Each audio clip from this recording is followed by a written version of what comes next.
দুঃখ বলবো কার কাছে বলার জায়গা নেই। মুক্তিযুদ্ধ না হলে বাংলাদেশ নামটাই হতো না। সেই মুক্তিযোদ্ধাদের গলায় জুতার মালা, সেই মুক্তিযোদ্ধাদেরকে হাতকড়া পরিয়ে জেলে নেওয়া হচ্ছে। বাংলাদেশে কত কি হলো, এই 53 বছর বয়সে এখন যা হচ্ছে সেটা চির ইতিহাসকে কলঙ্কিত করেছে, বাংলার ইতিহাসকে। আবার কি সেই পূর্ব পাকিস্তানের রাজাকার আলবদল আর শামসের কাছে বাংলার ক্ষমতা চলে যাবে?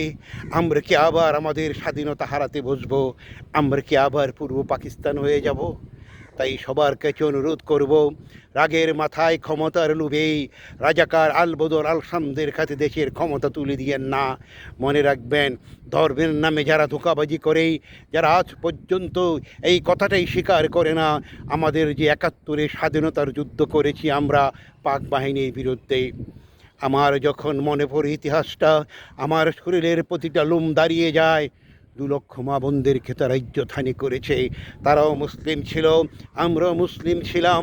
যারা তাদের সাথে তাল মিলিয়ে কথা বলেছিল এটা ভাইয়ে ভাইয়ে যুদ্ধ, তারা নিশ্চয়ই গাদ্দার, বেঈমান।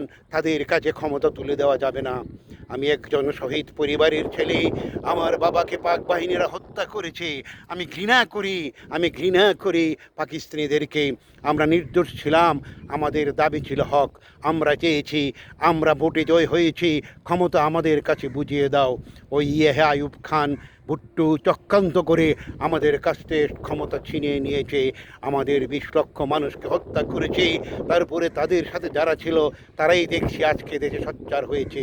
তাই সবাইকে অনুরোধ করব, বলবো খবরদার, রাজাকার আলসাম ক্ষমতা তুলে দিবেন না। ভাই ভাই আর হানাহানি করবেন না, দেশটাতেই আপনারা গৃহযুদ্ধ সৃষ্টি করবেন না। আওয়ামী লীগের যারা অপরাধ করেছে দেশের আইনে তাদের বিচার হবে, বিচার হোক। সবাইকে অপরাধী, এদেশের সবাই অপরাধী না। গণতন্ত্রে আমার অধিকার আছে, আমি যে কোনো দলকে আমি ভালোবাসতে পারি। তাই এই যে হানাহানি আরম্ভ হয়েছে, মনে রাখবেন, বাংলাদেশের বর্তমান সেনাবাহিনীকে ম্যাজিস্ট্রেটের ক্ষমতা দেওয়া হয়েছে। সেনাবাহিনী যেখানে যাবে, তারা যখনই বলবে আপনারা এখান থেকে চলে যান, অবশ্যই চলে যাবেন। তাদেরকে সম্মান করুন, নতুবা দেশ ধ্বংস হবে, এত কোনো সন্দেহ নাই। গৃহযুদ্ধ হলে বাংলা থাকবে না, বাংলা হয়ে যাবে আমাদের ওই গাজার মতন। মনে রাখবেন, এগুলি ভুলে যান। ক্ষমতার লোভে অন্ধ হলে কিন্তু পরিণাম ভয়াবহ হবে। ধন্যবাদ সবাইকে।